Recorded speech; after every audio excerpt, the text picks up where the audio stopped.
kita berdoa. Tuhan, kami bersyukur untuk hari ini kalau kami bisa datang beribadah kepada Tuhan. Bukan karena kami, tapi karena Kristus. Kami diizinkan untuk menghampiri tahta-Mu yang kudus, ya Tuhan. Kami bersyukur setiap kali kami datang beribadah, kami diingatkan betapa besar kasih karunia, pengorbanan yang Tuhan nyatakan, supaya kami boleh layak datang ke rumah Tuhan, bersekutu dengan Engkau, ya Tuhan. Oleh karena karya Kristus bagi setiap kami, Tuhan, biarlah hari ini kami dengan hati yang sungguh rindu untuk meninggikan, memuji, memuliakan nama Tuhan. Kami akan belajar, Tuhan, kebenaran firman. Biarlah sekali lagi Tuhan berkenan boleh menyapa kami, Tuhan, lewat firman-Mu, dan berikan kami pengertian sesuai dengan apa yang Tuhan mau kami dengar, yang Tuhan mau kami pelajari sebagai umat-Mu, Bapa. Terpuji nama-Mu, Tuhan. Hamba-Mu yang menyampaikannya, dia penuh dengan kelemahan, ya Tuhan. Engkau topang, Engkau kuatkan dengan kasih karunia, sehingga hanya kemuliaan Kristuslah yang dinyatakan di tengah kami pada hari ini. Terpuji nama-Mu, Tuhan. Kami bersyukur, kami berdoa demi nama Tuhan Yesus. Amin. Silakan duduk kembali, Bapak Ibu sekalian. Selamat pagi, saudara. Shalom. Saudara, bersyukur pada Tuhan, hari ini kita bisa kembali datang beribadah kepada Tuhan. Bapak Ibu sekalian, minggu hari ini saudara, kita kembali melanjutkan seri khotbah kita dari surat Ibrani, saudara. Hari ini kita akan masuk dalam pasal yang ke-10, ayat yang ke-19 sampai ayat ke-39. So, artinya kita sudah 10 pasal ya membahas tentang surat Ibrani.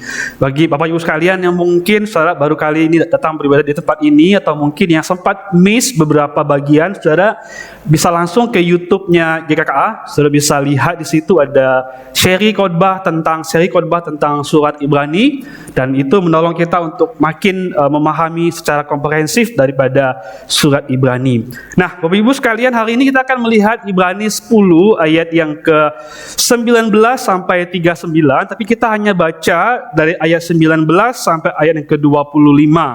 Topik yang akan kita bahas adalah confidence in Christ, atau teguh, ya, kokoh, yakin di dalam Kristus.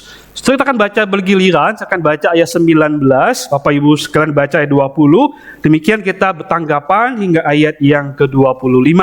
Demikian bunyi firman Tuhan. Jadi saudara-saudara, kita sekarang dengan penuh keberanian dapat masuk ke dalam tempat kudus oleh darah Yesus, karena Ia telah membuka jalan yang baru dan yang hidup bagi kita melalui tabir, yaitu dirinya sendiri. Dan kita mempunyai seorang imam agung sebagai kepala rumah Allah.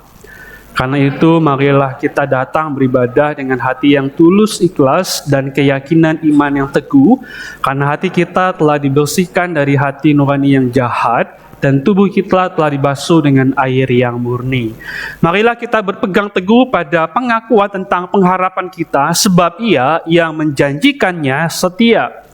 Marilah kita saling memperhatikan supaya kita saling mendorong dalam kasih dan dalam perbuatan baik. Bersama, janganlah kita menjauhkan diri dari pertemuan-pertemuan ibadah kita seperti yang dibiasakan oleh beberapa orang. Tapi marilah kita saling menasihati, terlebih lagi sementara kamu melihat hari Tuhan yang mendekat. Bapak Ibu sekalian, sedemikian pembacaan firman Tuhan kita pada siang hari ini.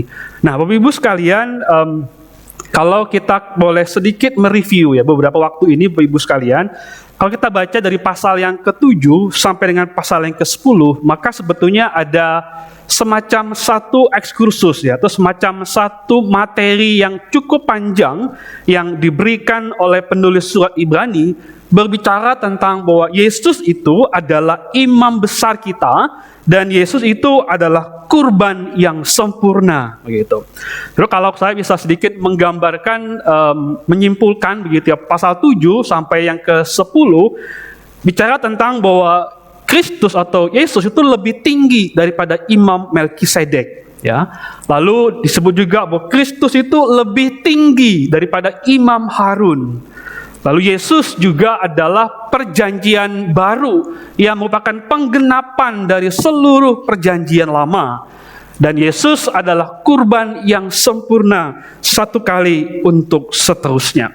Jadi pasal 7 sampai 10 ada satu ekskursus yang panjang yang bicara tentang Kristus sebagai imam besar, dan Kristus itu adalah kurban yang sempurna. Mungkin waktu Bapak Ibu sekalian mendengar khotbah begitu ya, beberapa waktu akhir ini sepertinya mengulang-ulang begitu ya. Karena memang ini merupakan bagian yang cukup panjang untuk menjelaskan tentang dua hal itu. Nah, baru saudara setelah kemudian penulis menjelaskan mengenai konsep atau ide atau topik tentang Kristus itu sebagai imam besar dan dia juga sebagai kurban yang sempurna, barulah di pasal 10 yang tadi kita baca ayat 19 sampai dengan pasal berikutnya, saudara, ini lebih banyak bicara mengenai implikasi praktis.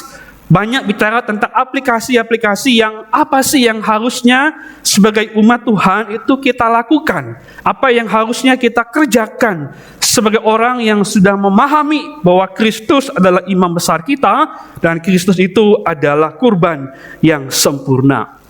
Nah, Bapak Ibu sekalian, di dalam ayat 19 sampai 21 yang tadi kita baca, Bapak Ibu sekalian, di situ penulis itu menyimpulkan tentang dua hal dengan alur logika yang menarik begitu ya. Yang sebetulnya dalam Alkitab kita, terjemahan Indonesia itu tidak terlalu nampak alur yang diberikan oleh penulis gitu. Saudara, kalau kita membaca beberapa terjemahan Inggris, itu kita bisa merasakan ada alur yang jelas begitu. Saudara, dalam kalau saya boleh mengambil sebuah terjemahan dari ESV, English Standard Version, saudara, dia mencoba memberikan kepada kita satu penggambaran seperti ini kira-kira kalau di breakdown gitu ya. Therefore, brothers, karena itu saudara-saudara, lalu dia masuk ke bagian selanjutnya. Sejak kita memiliki keyakinan untuk masuk ke dalam tempat kudus, lalu selanjutnya melalui darah Yesus dan melalui cara yang baru dan yang hidup yang telah dibukakan bagi kita melalui tabir, yaitu melalui dirinya sendiri. Lalu yang kedua, sejak kita mempunyai imam besar atau imam agung, kepala rumah Allah, maka atau karena itu baru dilanjutkan dengan ayat-ayat selanjutnya. Jadi nasihat atau perintah yang disampaikan di ayat-ayat selanjutnya itu merupakan korelasi atau implikasi daripada penjabaran di ayat 19 sampai dengan ayat ke-21 yang juga merupakan sebuah kesimpulan atau rangkuman penulis dari pasal yang sebelum-sebelumnya. Saudara, dari 3 ayat ini paling tidak ada 2 hal yang saya mau kita sama-sama renungkan. Pertama, ayat 19 sampai 21 itu menyimpulkan yang pertama ada tentang bahwa kita itu sudah mempunyai keberanian masuk ke dalam tempat kudus melalui darah Yesus dan tubuhnya. Saudara, ini merupakan satu merujuk kepada karya salib Kristus, di mana tubuh Tuhan yang diserahkan bagi kita dan darahnya itu tercurah untuk menyucikan setiap umatnya dari dosa. Jadi karya salib Kristus merupakan satu-satunya cara di mana kita, umat Allah itu memperoleh keberanian kita masuk ke dalam tempat kudus. Setelah kita seakan melalui karya salib Kristus, kita seolah diberikan satu garansi, begitu, satu jaminan, satu bukti nyata bahwa karya salib itu menjadi jaminan bagi kita yang diberikan kepada kita supaya kita memperoleh keberanian untuk kita bisa masuk ke dalam hadirat Tuhan. Kita bisa masuk ke dalam tempat kudus Tuhan, atau kita bisa masuk ke dalam persekutuan dengan Tuhan. So ini ingin mencoba menggarisbawahi atau menyimpulkan bagian tentang Kristus itu sebagai kurban yang sempurna bagi kita, begitu. Yang kedua, ketiga ayat ini juga memberikan kepada kita satu penjelasan bahwa selain kita sudah mempunyai keberanian untuk kita masuk ke hadirat Tuhan, kita juga diingatkan bahwa kita sudah punya seorang imam besar, kepala rumah Allah, yaitu Yesus Kristus. Saudara, Yesus itu bukan hanya kurban yang sempurna bagi kita, sehingga dengan itu kita bisa datang kepada Allah, tapi Kristus itu juga adalah imam besar, kepala rumah Allah yang ke sana kita itu pergi gitu ya, melalui dan di dalam Kristus. Saudara, Kristus itu adalah imam besar kita, dia kepala rumah Allah, dan dia adalah sang tuan yang mempunyai rumah Allah itu. Saudara, coba kita mencoba membayangkan sedikit, Bapak Ibu sekalian. Saudara, bayangkan bahwa Yesus itu adalah imam besar kita. Dia adalah kepala daripada rumah Allah. Dia berkuasa di dalam rumah Allah itu, dan dia sendiri adalah sang tuan daripada rumah Allah itu. Tetapi yang menarik adalah bahwa sang tuan rumah itu, sang pemilik rumah Allah itu, saudara, datang ke dalam dunia, menghampiri kita, dan membawa kita kembali atau datang kepada rumah Allah itu. Saudara, Kristus itu ya, dia rela meninggalkan rumah Allah itu di surga, datang ke dalam dunia. Bahkan di dunia ini, Bapak Ibu sekalian, kita menemukan di kitab Injil mengatakan bahwa Kristus itu tidak punya tempat untuk meletakkan kepalanya. Satu hal yang indah, bukan gitu. Satu hal yang menarik untuk kita lihat. Sang pemilik rumah Allah, sang tuan rumah itu dari surga datang ke dunia. Bahkan di dunia ini dia tidak punya tempat bahkan untuk sekedar meletakkan kepalanya. Saudara, dia tuan rumah yang mulia, yang kudus itu datang, bahkan lahir di kandang yang hina. So, kenapa sih Kristus itu begitu beranugerah? Kenapa dia rela meninggalkan rumah Allah yang kudus dan mulia itu? Itu supaya setiap kita, saudara, orang-orang berdosa ini, kita dimungkinkan untuk datang kepada rumah Allah. So, Kristus rela meninggalkan rumah Allah yang kudus dan mulia supaya kita yang hina dan berdosa ini bisa masuk ke dalam rumah Allah yang mulia. Saudara, kita sebetulnya adalah orang-orang yang terhilang, orang-orang yang tersesat, jauh dari rumah Allah. Bahkan kita pergi meninggalkan, lari dari rumah Allah, seperti gambaran seorang anak bungsu yang meninggalkan rumah bapaknya.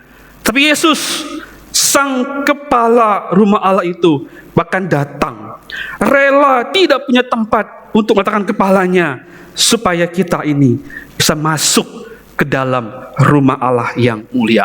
Saudara, bukankah ini berita Injil bagi kita? Bukankah ini berita yang menyukakan kita, begitu, yang menggembirakan kita? Kita yang sama sekali tidak mungkin, bahkan tidak layak masuk ke tempat kudus rumah Allah itu. Tapi karena Kristus, karena penebusannya di kayu salib, sang tuan rumah itu mau menghampiri kita, bahkan menyucikan kita untuk kita datang kepada Dia.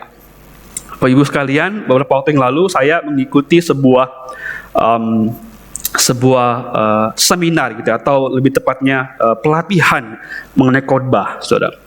Saudara, dalam pelatihan khotbah itu, seorang pembicara mengambil satu teks bagian Alkitab yang menceritakan mengenai Yesus menyuci kaki murid-muridnya. Saudara, kalau kita membaca teks itu, Bapak Ibu sekalian, waktu kita baca teks Yesus mengikat pinggangnya, lalu mencuci kaki murid-muridnya. Saudara, umum sekali kita melihat teks itu bicara tentang kerendahan hati Yesus, ya. Lalu kita diajarkan supaya apa? Supaya kita pun juga merendahkan diri seperti Yesus merendahkan dirinya. So, itu pelajaran moral yang diambil dari teks itu. Tetapi Bapak Ibu sekalian, pembicara itu bilang gini, sebetulnya kalau kita melihat budaya orang Yahudi, saudara, cuci kaki itu adalah umum sekali sebelum kita masuk kemana? Masuk ke rumah, gitu, masuk ke rumah orang, gitu. Di luar itu disediakan air untuk kita cuci kaki kita yang dari jalan udah kotor, masuk rumah, maka kita harus apa? Cuci kaki dulu, gitu, sebelum kita masuk ke dalam rumah itu. Dan saudara, peristiwa ketika Yesus itu menyuci kaki murid-muridnya, itu adalah bentuk di mana Yesus itu sebagai tuan rumah, dia mengambil rupa seorang hamba, mencuci kaki murid-muridnya, orang-orang berdosa, yang menandakan bahwa Mereka diterima di rumahnya. Mereka disambut oleh sang tuan rumah. Mereka diterima untuk datang kepada Yesus. Dan sang tuan rumah sendirilah yang membasuh kaki murid-muridnya. Bukan hamba, bukan budak, tapi tuan rumah sendirilah yang mencuci kaki murid-muridnya. So ini menggambarkan tentang peristiwa salib, di mana Kristus sendirilah yang mencuakan darahnya untuk menyucikan kita orang-orang berdosa. Sang tuan rumah sendiri yang berinisiatif mencuci kaki kita, membasuh hidup kita, dan kita diperkenan masuk ke dalam rumah karena kita sudah dibersihkan oleh sang tuan rumah itu. So ini berita Injil yang sangat menyukakan kita, bukan gitu. Kita orang-orang yang mengembara, orang-orang di padang belantara penuh dengan dosa, tetapi Yesus sendiri mencuci kaki kita dengan kayu salib, dan kita bisa masuk ke dalam rumah Allah oleh karena Kristus bagi kita. Itu berita Injil bagi setiap kita, Bapak Ibu sekalian. Saudara, setelah kemudian penulis surat Ibrani itu mengatakan bahwa bagian ini bicara tentang Kristus adalah korban yang sempurna bagi kita, dan ia adalah imam besar, pemilik daripada rumah Allah itu. Maka dia memberikan kepada kita beberapa hal untuk kita bisa lakukan sebagai umat Allah. So, karena Kristus adalah kurban yang sempurna buat kita dan imam besar kita, kepala rumah Allah, maka ada 4 hal yang merupakan nasihat daripada penulis surat Ibrani. Yang pertama, saudara, marilah kita datang beribadah dengan hati yang tulus ikhlas. Bapak Ibu sekalian, kata beribadah dengan hati yang tulus ikhlas, saudara, sebetulnya agak kurang tepat diterjemahkan dengan hati yang tulus ikhlas, begitu ya. Saudara, terjemahan yang paling mendekati sebetulnya adalah hati yang real, hati yang genuine, hati yang benar, hati yang asli, hati yang apa adanya, hati yang tanpa dibuat-buat, hati yang seperti apa adanya, gitu. Jadi karena Kristus adalah kurban yang sempurna bagi kita, karena ia adalah pemilik rumah yang kesana kita pergi melalui dia, maka kita diizinkan untuk datang kepada Allah sebagaimana hati kita, sebagaimana kita adanya, as we are. Tidak perlu menutupi apa-apa dalam hati kita, saudara. Karena kita sebetulnya juga nggak bisa, bukan, gitu ya, menutupi hati kita. Saudara, artinya apa? Tuhan mau kita datang kepada Dia seperti apa hati kita hari ini. Lalu kita mungkin datang dengan hati yang sukacita, yes. Datanglah dengan hati yang penuh sukacita pada Tuhan. Kalaupun kita datang dengan hati yang bergumul, hati yang mungkin sedang kecewa, hati yang sedang putus asa, hati yang mungkin sedang dalam kondisi yang sedih, yang berduka, datanglah dengan hati yang seperti itu. Tidak perlu kita mencoba untuk memanipulasi diri, begitu ya. Nggak perlu kita baik-baik diri. Tuhan tuh nggak hanya menerima orang datang kepada Dia dengan hati yang sukacita. Tuhan menerima semua hati yang datang pada Dia. Hati yang genuine, hati yang real, hati yang apa adanya, hati yang sebagaimana hati kita hari ini. Saudara, tadi pagi saya mengatakan bahwa ini pun juga harusnya menjadi sebuah pengingat, begitu ya, bagi para worship leader, Bapak Ibu sekalian. Saudara, terkadang ya WL itu kan butuh apa ya? Butuh semangat dari audiens, begitu. Kalau WL-nya udah semangat, begitu ya, tapi jemaatnya masih tenang, gitu ya, masih kalem-kalem, kurang greget bagi WL, gitu ya. Saudara, ada WL yang bilang, ayo kita lebih semangat lagi, lebih bersukacita lagi memuji Tuhan, gitu. Padahal WL nggak tahu kalau hari itu mungkin ada orang-orang di tengah jemaat yang sedang berduka, yang mungkin sedang putus asa, yang mungkin sedang dipecat dari perusahaannya. Ada yang mungkin bisnisnya lagi kacau, ada mungkin yang keluarga sedang berantakan, gitu. Hatinya galau, hatinya sedih, hatinya lagi berduka. Nggak mungkin dia bisa datang dengan hati yang sukacita, gitu. Dan kabar baiknya adalah Tuhan pun menerima hati yang seperti itu datang beribadah kepada Tuhan. Saudara, mungkin ada orang yang bilang begini, saya nggak layak datang beribadah hari ini. Tadi malam saya habis ribut sama istri saya, sama suami saya. Saya hari ini nggak nyaman hati saya semalam habis berantem dengan mama saya, dengan orang tua saya, dengan anak saya, gitu. Atau mungkin ada orang yang mengatakan bahwa saya nggak layak datang ibadah hari ini, merasa berdosa, merasa bersalah karena kemarin saya habis berbuat dosa kepada Tuhan. Saya nggak layak datang beribadah pada Tuhan. Saudara, kabar baiknya adalah apapun perasaan hati kita hari ini, Tuhan menerima kita datang kepada Dia. Saudara, kalau kita datang, kalau kita mengatakan bahwa Tuhan tunggu hatiku tenang dulu, tunggu hatiku udah beres dulu, tunggu hatiku udah nyaman dulu, baru Tuhan saya datang ke gereja. Saudara, kalau kita bisa tenang hati kita, kalau hati kita bisa beres tanpa kita ke gereja, tanpa kita datang ke Tuhan, saudara nggak perlu hari ini capek-capek bangun pagi ke gereja gitu. Karena tanpa Tuhan kita bisa membereskan hati kita. Tapi karena hati kita nggak mungkin bisa beres tanpa Tuhan, itu sebabnya Tuhan bilang datang saja sebagaimana hatimu hari ini gitu. Dan di dalam Tuhan Dia akan memberikan kepada kita pemulihan. Dalam Kristus yang adalah kepala rumah Allah itu, yang adalah kurban sempurna buat kita, di dalam Dia hati kita dipulihkan, hati kita ditenangkan, hati kita disejukkan oleh karya salib Kristus. Setelah itu sebabnya kita bisa datang kepada Tuhan sebagaimana hati kita. Sebenarnya kita perlu menyanyikan lagu begitu ya, datang as I am ke Tuhan gitu. Seperti apa adanya kita hari ini. Yang kedua, Bapak Ibu, karena Kristus adalah kurban yang sempurna buat kita, karena Dia adalah kepala rumah Allah yang kesana kita pergi, saudara, maka kita bisa berpegang teguh dalam pengharapan kita di dalam Kristus. Saudara, marilah kita berpegang teguh dalam pengharapan di dalam Kristus. Saudara, mengapa kita harus berpegang kepada pengharapan kita di dalam Kristus? Saudara, kalau kita baca dari ayat yang ke 23 mengatakan, marilah kita berpegang teguh pada pengakuan tentang pengharapan kita, sebab Ia yang menjanjikannya setia.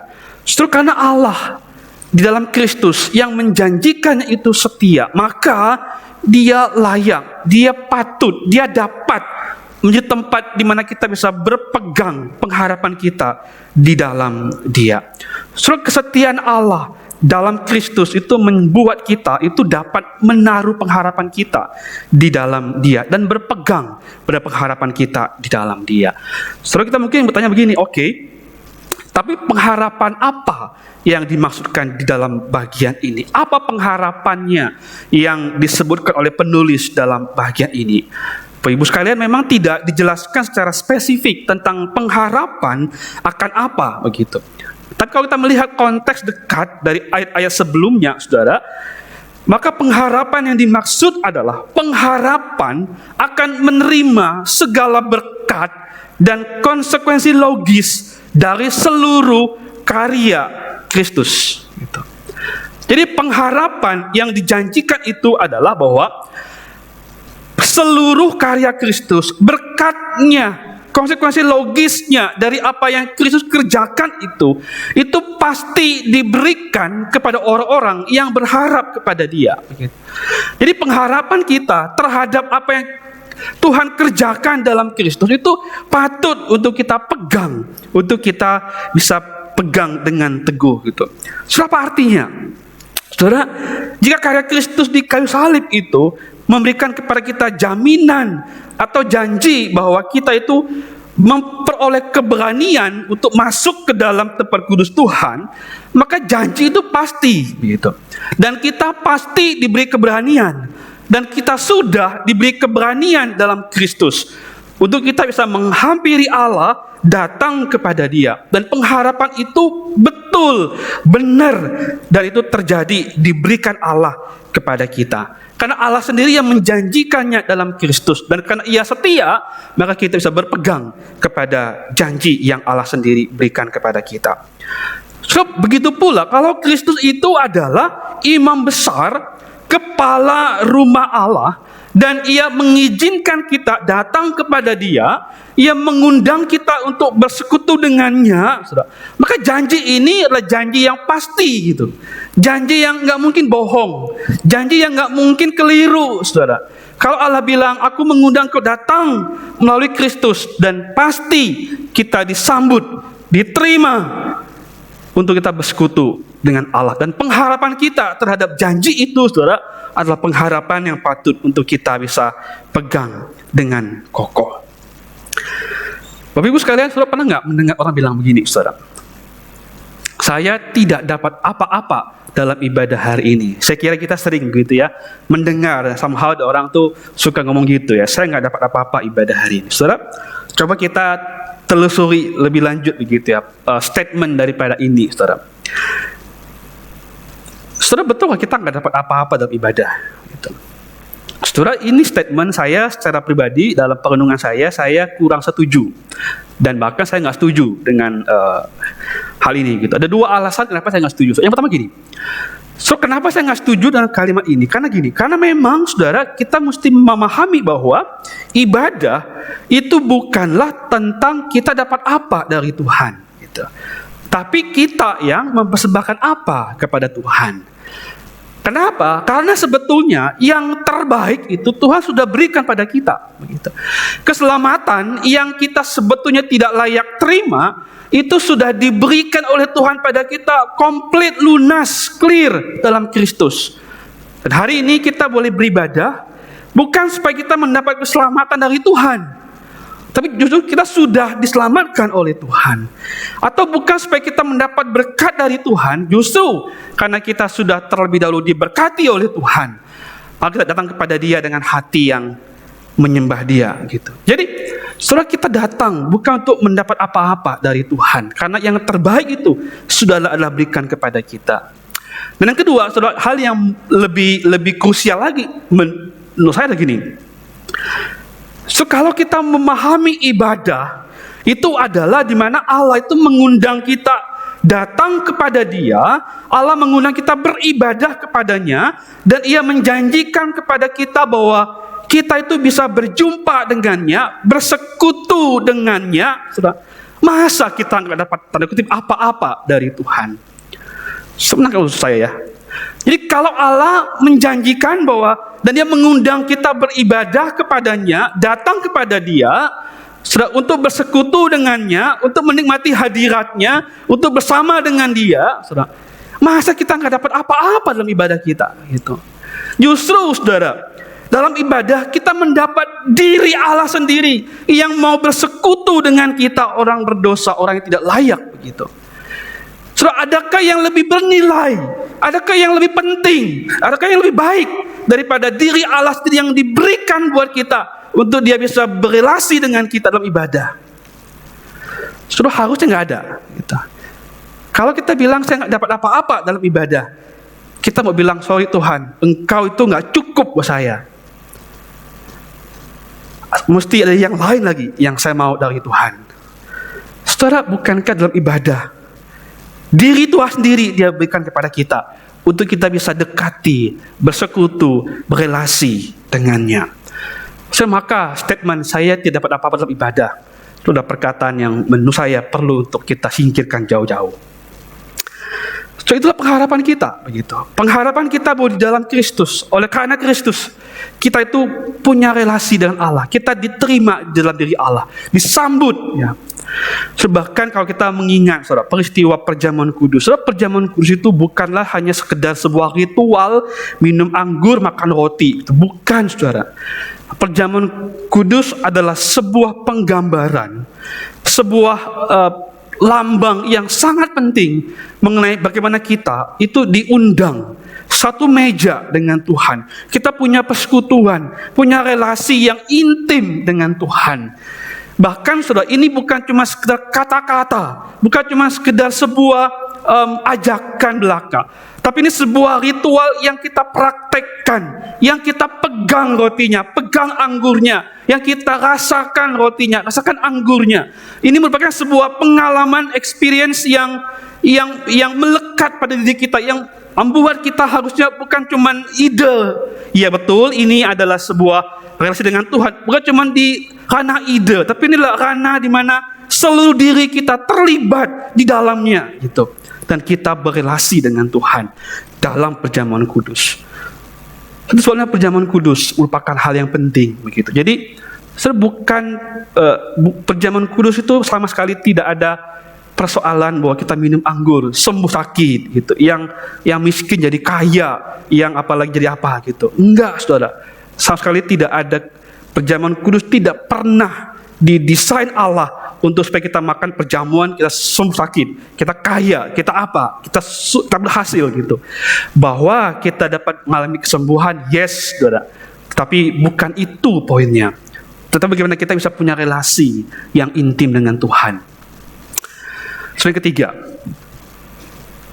karena Kristus adalah kurban sempurna buat kita, karena Dia adalah kepala rumah Allah yang kesana kita pergi, saudara, maka marilah kita saling memperhatikan dan saling mendorong dalam kasih dan perbuatan baik.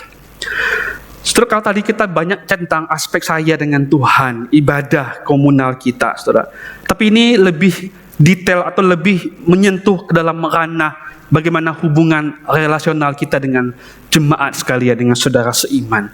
Saudara, satu terjemahan Inggris saya suka, saudara, di ayat yang ke-24 dia bilang begini, and let us consider how to stir up one another to love and good works. Saudara, kata stir up ya, stir up itu mengandung arti, saudara, adalah sebuah menghasut gitu ya, atau memprovokasi. So, karena memang kalau kita baca bahasa aslinya, saudara, kata stir up itu yang di bold hitam, saudara, itu punya nuansa memprovokasi, begitu, menghasut. Nah, kita, saudara, kalau mendengar kata menghasut, memprovokasi, begitu ya, wah, kesannya negatif begitu ya. Wah, jangan mau dihasut gitu ya. Kenapa? Karena kita menghasut hal-hal yang jelek gitu, hal-hal yang buruk begitu. Tetapi menghasut atau memprovokasi pada diri sendiri itu bukanlah hal yang salah gitu. Dan penulis surat Ibrani itu mengatakan bahwa marilah kita itu saling menghasut, saling memotivasi, saling memprovokasi. Dalam apa? Dalam kasih dan pekerjaan baik.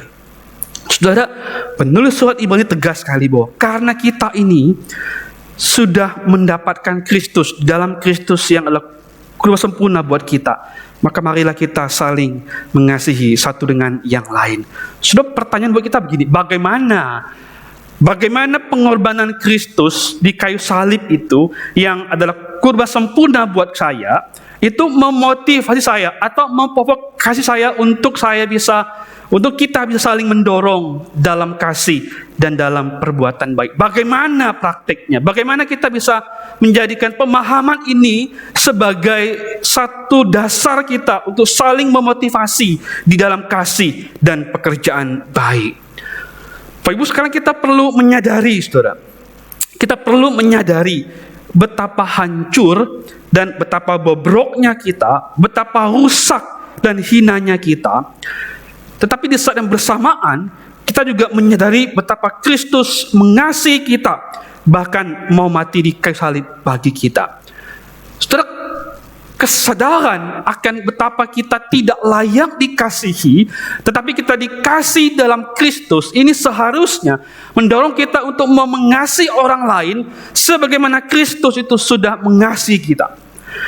So, kalau kita menyadari betapa saya dikasihi oleh Tuhan begitu luar biasa, saya dikasihi Tuhan begitu tidak pernah pandang rupa saya yang hancur-hancuran, saya yang habis-habisan, saya yang bobrok ini, yang hina, yang berdosa, tetapi dikasihi oleh Allah dengan sedemikian rupa dalam Kristus. Sudah harusnya kesadaran itu mendorong saya, bahkan memprovokasi saya untuk saya mengasihi orang lain, untuk saya mengerjakan pekerjaan baik di antara saudara seiman.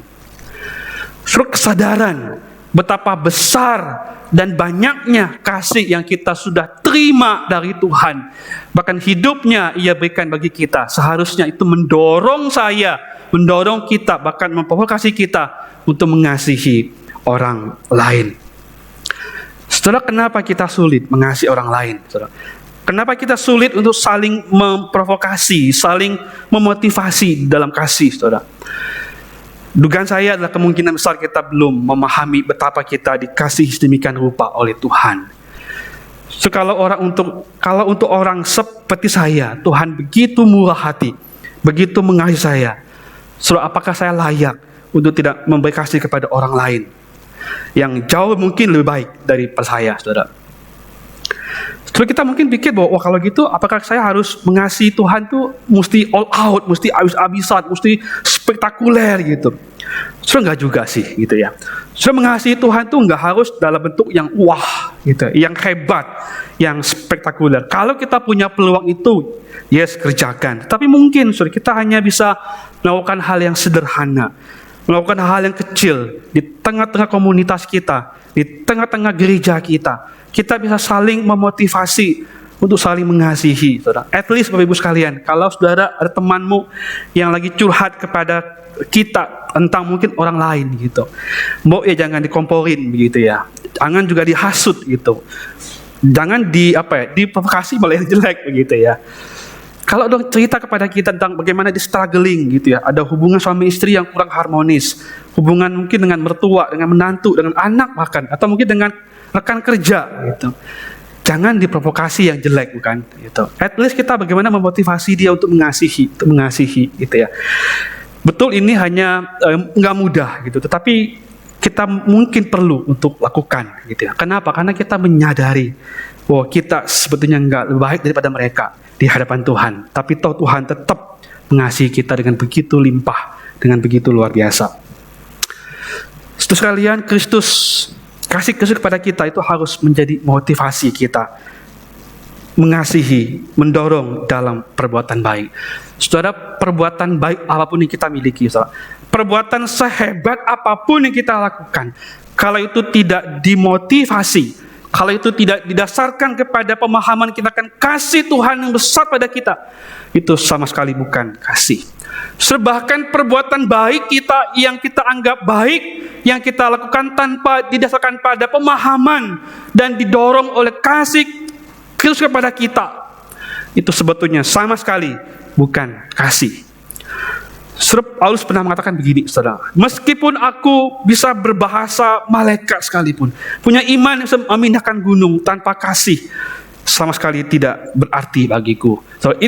Di dalam pengertian lain kita bisa mengaitkan ini bahwa kalau kita melakukan apapun, anything kita lakukan tanpa memahami bahwa kita mengerjakannya karena saya mengasihi Tuhan, karena Tuhan sudah terlebih dahulu mengasihi saya, maka semua yang kita lakukan sebetulnya adalah nol, bukan kasih.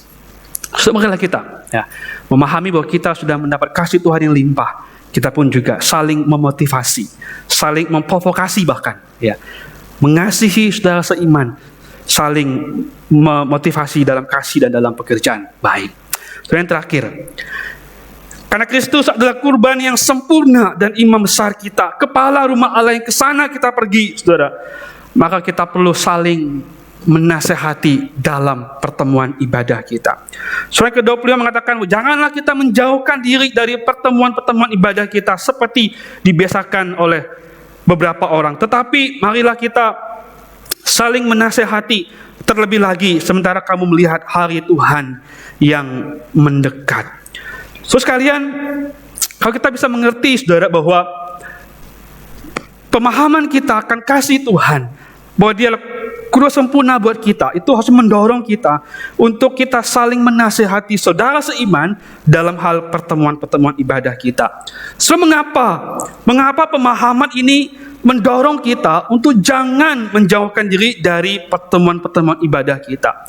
Ada dua hal, saudara. Yang pertama gini, karena pertemuan ibadah kita itu adalah momen atau itu adalah waktu di mana kita mengingat kembali akan pengorbanan Kristus bagi kita. Saudara, kenapa kita jangan menjauhkan diri dari pertemuan-pertemuan ibadah kita? Karena setiap kali kita bisa beribadah, itu hanya karena pengorbanan Kristus di atas kayu salib bagi kita. Kalau bukan karena pengorbanan Kristus di kayu salib, nggak mungkin, saudara, kita bisa beribadah hari ini.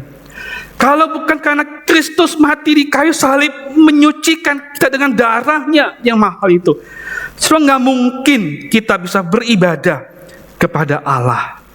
Kalau kita bisa beribadah, kita bisa bertemu dengan saudara seiman dalam ibadah kita, itu semata-mata karena pengorbanan Kristus bagi kita. Saudara, pernah nggak Bapak Ibu membayangkan gitu ya? Pernah kita membayangkan begini, saudara? Bayangkan bahwa untuk kita itu bisa beribadah seperti ini, saudara. Untuk kita datang kepada Allah, itu Kristus harus naik ke atas salib menjadi kurban yang sempurna bagi kita. Hanya untuk kita bisa datang beribadah kepada Allah, Kristus harus bayar harga yang mahal. Bahkan hidupnya dia berikan di atas salib hanya demi kita ini loh, bisa beribadah kepada dia. Bukankah ibadah menjadi sebuah hak istimewa begitu dari Tuhan kepada kita? Saudara, ibadah itu bukan sesuatu yang kita bisa, ya kalau gue mau ibadah, ya monggo, enggak, ya terserah gue gitu. Gak bisa, saudara. Kalau kita bisa ibadah itu semata-mata karena anugerah Tuhan, karena pengorbanan di kayu salib kita bisa beribadah, saudara.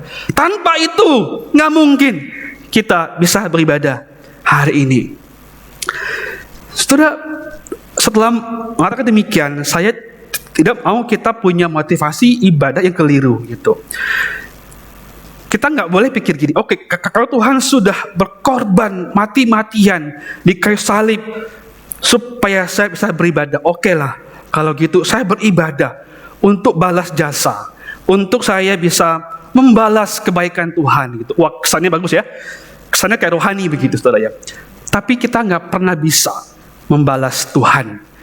Setelah Tuhan bahkan mati di kayu salib untuk kita bisa beribadah. Tuhan nggak pernah nuntut kita untuk balas budi kepada Dia. Dia nggak pernah nuntut kita untuk kita balas jasa pada Tuhan. Enggak, saudara. Yang Tuhan mau justru dengan karya salibnya adalah Dia beranugerah pada kita, dan kita dimungkinkan untuk berelasi dengan Allah oleh karena karya Kristus di kayu salib itu. Saudara, mengingat betapa mahalnya harga kita bisa beribadah, saudara, harusnya mendorong kita untuk lebih mau berelasi dengan Tuhan. Sekali lagi, bukan dalam arti bahwa kita bayar harga ya, kita bayar sama Tuhan, enggak, saudara. Tapi kita betul-betul mau berelasi dengan Tuhan, dan kita mau merespon bahwa Tuhan, terima kasih. Hanya untuk aku yang orang hina ini Engkau mati di salib, hanya untuk aku bisa beribadah, Engkau bayar harga yang begitu mahal. Tuhan, thank you. Tuhan, terima kasih. Tuhan, aku bersyukur padamu. Cukup itu yang Tuhan mau dari kita, saudara. Setiap kali kita beribadah, kita diingatkan bahwa kita bisa ibadah karena pengorbanan Kristus bagi kita. Yang kedua, saudara, kalau kita bisa beribadah, pertemuan ibadah itu mengingatkan kita akan apa, saudara? Akan undangan Kristus sebagai kepala rumah Allah itu kepada kita. Saudara, pertemuan ibadah itu mengingatkan kita bahwa Kristus sebagai imam besar, kepala rumah Allah itu mengundang kita dan ingin bersekutu dengan kita di dalam rumah Allah. Saudara, bayangkan, saudara, sang kepala rumah Allah itu mengizinkan, bahkan mengundang kita datang kepadanya, bersekutu dengannya, semeja dengannya, makan bersama dengan Dia, dan kita bisa berelasi dengan Dia. Bukankah itu anugerah terindah yang kita bisa miliki? Jadi sebetulnya Bapak Ibu sekalian, ibadah kita hari ini, saudara, ibadah yang kita lakukan setiap minggunya, setiap waktunya, saudara, ini adalah sebuah penggambaran eskatologis. Inilah penggambaran yang punya implikasi kepada kekekalan. Nanti di sana kita akan mengalami di mana perjumpaan yang real dengan Tuhan, muka dengan muka.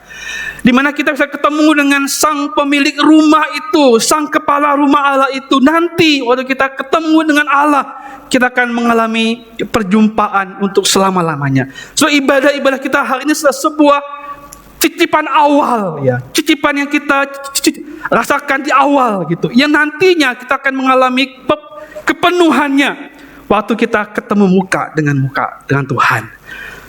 Sebabnya ibadah kita hari ini, saudara, ada sebuah penggambaran bahwa Kristus mengundang kita, memanggil kita. Sang kepala rumah Allah itu mau kita datang kepadanya dalam ibadah kita.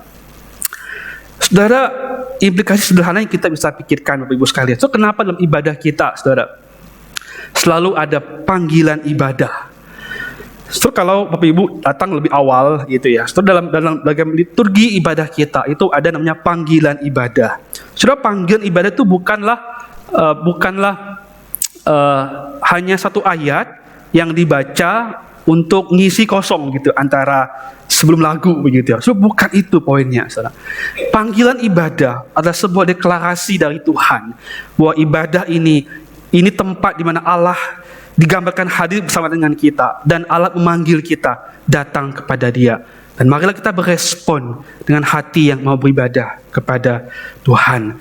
So, ibadah mengingatkan kita akan bahwa kita diundang oleh Allah bersekutu dengannya. Ini adalah foretaste, saudara. Ini jadi kalau ibarat kata gitu, kita hanya menyicip sedikit, saudara sekalian.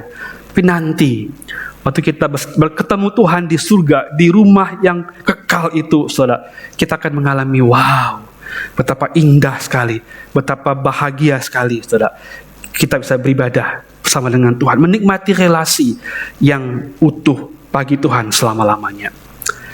Tetapi Bapak Ibu sekalian, menarik adalah di ayat yang ke-25 itu penulis surat Ibrani mengingatkan kita begini. Serupanya di tengah-tengah jemaat ya, dia mengatakan bahwa janganlah kamu menjauhkan diri dari pertemuan-pertemuan ibadah seperti dibiasakan oleh beberapa orang. So, artinya di dalam jemaat yang menjadi penerima surat Ibrani waktu itu, sudah ada orang-orang yang punya kebiasaan gitu, menjauhkan diri dari pertemuan-pertemuan ibadah mereka.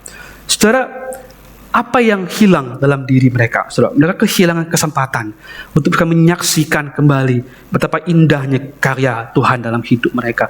Mereka kehilangan momen di mana mereka bisa berelasi dengan Tuhan ketika Allah memanggil mereka datang kepada Dia. Dan juga ini juga menjadi PR buat kita, Bapak Ibu sekalian, gereja kita.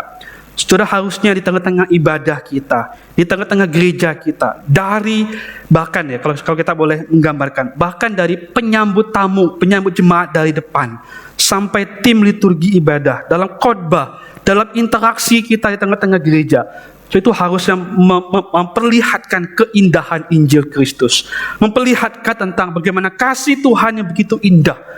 Dan itulah harusnya yang menjadi goal daripada gereja. Bagaimana mendemonstrasikan, memperlihatkan keindahan Injil tentang pengorbanan Kristus bagi kita. Dan kita bisa merespon dengan hati yang datang kepada Tuhan. Sudah, biarlah ibadah kita, pelayanan kita, bahkan hidup kita seluruhnya sungguh-sungguh menunjukkan dan memperlihatkan Injil tentang karya Kristus dalam hidup kita. Mari kita tundukkan kepala kita berdoa. Tuhan, kami bersyukur buat hari ini. Satu waktu Tuhan kami bisa belajar kebenaran firman Tuhan. Kami bersyukur ya Tuhan, sungguh dari hati kami yang dalam ya Tuhan. Kalau kami bisa datang beribadah hari ini di rumah-Mu ini ya Tuhan. Kami bisa berkumpul dengan saudara seiman. Kami bisa datang beribadah itu bukan karena kelayakan kami. Bukan karena ada sesuatu yang baik dari kami Tuhan. Tapi semua semata-mata hanya karena melalui karya penebusan Kristus bagi setiap kami. Karena Kristus adalah kurban yang sempurna yang memungkinkan kami datang kepada Engkau ya Tuhan. Bahkan Engkau Allah, pemilik rumah-Mu yang kudus ya Tuhan. Kristus Sang Kepala mengundang kami datang untuk kami bisa bersekutu, berelasi dengan Engkau itu, menikmati hadirat-Mu, menikmati perjumpaan dengan Engkau ya Tuhan. Sungguh Tuhan, hati kami penuh dengan syukur, hati kami penuh dengan sukacita waktu kami datang beribadah kepada Engkau. Demi Kristus kami berdoa, kami bersyukur. Amin.